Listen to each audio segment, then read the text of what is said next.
السلام عليكم ورحمة الله تعالى وبركاته. وش راكم البنات؟ وش اخباركم؟ ان شاء الله تكونوا في صحة جيدة يا رب.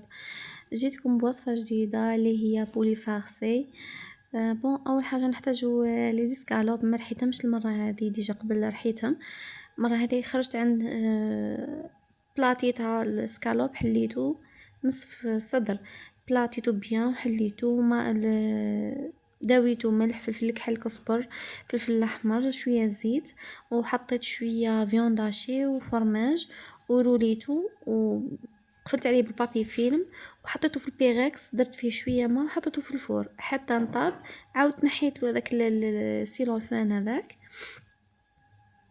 من بعد حمرته لهنايا باه نرافق الوصفه تاعي هذه. رافقتها مع شامبينيون مع ولا كريم فريش.